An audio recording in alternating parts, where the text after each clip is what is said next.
Azərbaycanda turizm sektoru inkişaf etdikcə otellərin qiymətləri də ictimai müzakirə mövzularından birinə çevrilib.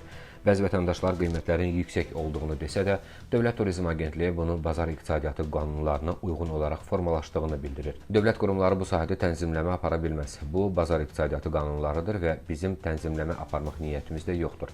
Amma biz digər mexanizmlərlə qiymətlərin aşağı düşməsi üçün müəyyən addımlar atırıq. FEDAS xəbər verir ki, bu sözləri Dövlət Turizm Agentliyinin İdarə Heyətinin sədrinin müşaviri mediatur çərçivəsində bildirib. O əlavə edib ki, əsas siyasət təklifin həcmi və rəqabətin artırılmasıdır ki, qiymətlər daha əlçatan olsun. Stat: Qiymətlərin ümumən yüksək, orta və ya aşağı olması nisbi bir məsələdir. Çünki 5 ulduzlu otelləri regional müqayisə etsək, Azərbaycanda qiymətlər ətrafımızdakı dövlətlərdən heç də baha deyil. Bunun həm 4 ulduzlu, həm də 3 ulduzlu segmentə aid etmək olar. Amma bizim infrastrukturumuz daha yaxşıdır. Ölkəmizdə daha geniş çeşidli xidmətlər var ki, bəzi xərclər tələb edir.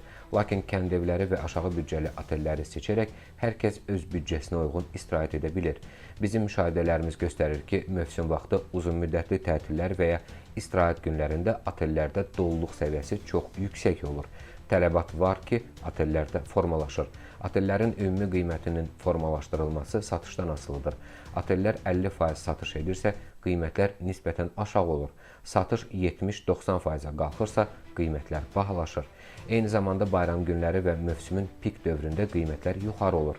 Bunlar hamısı özəl şirkətlərdir və onlara qiymətlərlə bağlı diktə etmək mümkün deyil. Biz çağırışlar edirik və vergi güzəştləri təqdim edirik.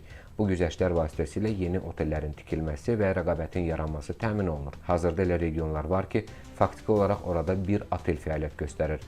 O da öz qiymətlərini diktə edir.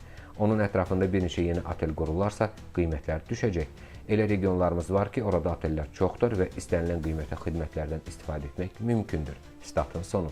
Nəticə etibarilə Azərbaycanda otel qiymətləri birbaşa bazarın tələbi və təklifi ilə formalaşır. Rəsmi qurumların rolu isə daha çox rəqabətin artırılması, vergi güzəştlərinin tətbiqi və yeni otellərin tikintisinə dəstək göstərməkdən ibarətdir. Bu yanaşma uzun müddətli perspektivdə qiymətlərin daha əlçatan olmasına xidmət edir.